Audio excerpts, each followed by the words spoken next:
Hello, friends, and welcome to Adventures in Pixieland. My name's Amy, and I'm an ordained minister. We're in Bible study. We are in First Chronicles, and we are in chapter 28. David's plan for the temple. David summoned all the officials of Israel to the assembly at Jerusalem. The officials over the tribes, the commanders of the divisions in the service of the king, the commanders of the thousands and the commanders of the hundreds, and the officials in charge of all the property and the livestock belonging to the king and his sons, together with the palace officials, the mighty men, and all the brave warriors. That's a lot of people. King David rose to his feet and said, "Listen to me, my brothers and my people. I had it in my heart to build a house as a place of rest for the Ark of the Covenant of the Lord, for the footstool of our God, and I made plans to build it. But God said to me, 'You are not to build a house for my name, because you are a warrior and have shed blood.' Yet the Lord, the God of Israel, chose me from my whole family to be king over Israel forever. He chose Judah as a leader, and from the house of Judah he chose my family, and from my father's sons he was pleased to make me king over Israel. Of all my sons, and the Lord has given me many, he has chosen my son Solomon to sit on the throne of the kingdom of the Lord over Israel. He said to me, 'Solomon, your son, is the one who will build my house and my courts, and for I have chosen him to be my son, and I will be his father. I will establish his kingdom forever if he is unswerving in carrying out my commands and laws, as is being done at this time.'" You know, he didn't really keep that. Solomon didn't keep that. "So now I charge you in the sight of all Israel and the assembly of the Lord, and in the hearing of our God, be careful to follow all the commands of the Lord your God, that you may possess this good land and pass it on as an inheritance to your descendants forever. And you, my son Solomon, acknowledge the God of your father and serve him with wholehearted devotion." So no multi-gods from multi-wives. Okay? "And with a willing mind, for the Lord searches every heart and understands every motive."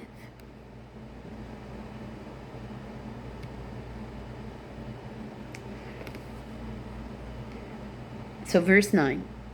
"And you, my son Solomon, acknowledge the God of your father," so the living God, "and serve him with wholehearted devotion and with a willing mind.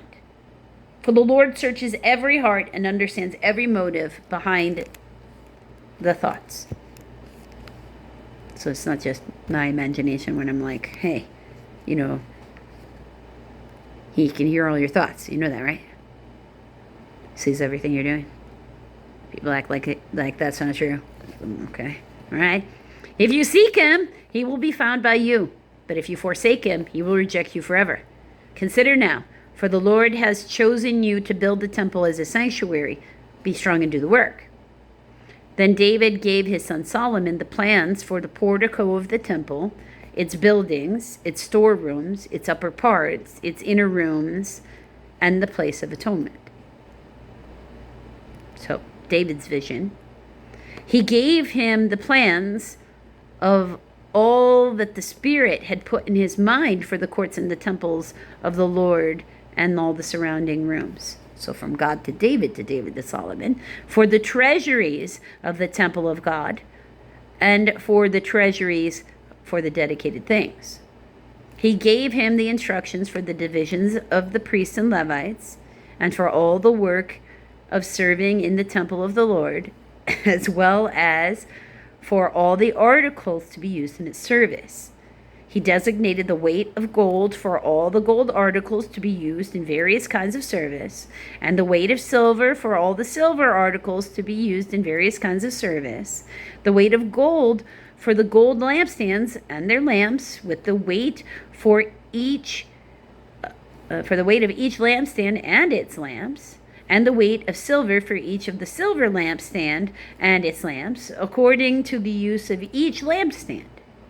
And the weight of gold for each table for the consecrated bed, the weight of silver for the silver tables, the weight of pure gold for the forks, sprinkling bowls, and pitchers, the weight of silver for each silver dish, and the weight of the refined gold for the altar incense. He also gave him the plan for the chariot, that is, the cherubim of gold that spread their wings and shelter the ark of the covenant of the Lord. All this David said, I have in writing from the hand of the Lord upon me, and he gave me understanding in all the details of the plan. David also said to Solomon his son, be strong and courageous and do the work. Do not be afraid or discouraged, for the Lord God, my God, is with you. He will not fail you or forsake you until all the work for service of the temple of the Lord is finished. The division of the priests and Levites are ready for all the work of the temple of God, and every willing man skilled in any craft will help you in all the work. The officials and all the people will obey your every command. So David totally teed it up for Solomon just to finish it off. And that might explain why when certain things happen in his life, his focus seemed to shift to something else, because it was not this labor that came just out of him purely from all of it. Because you're like, but if he wasn't so in alignment with God, how did he get the plan for the temple? He didn't. His dad did. Motion detected at front door.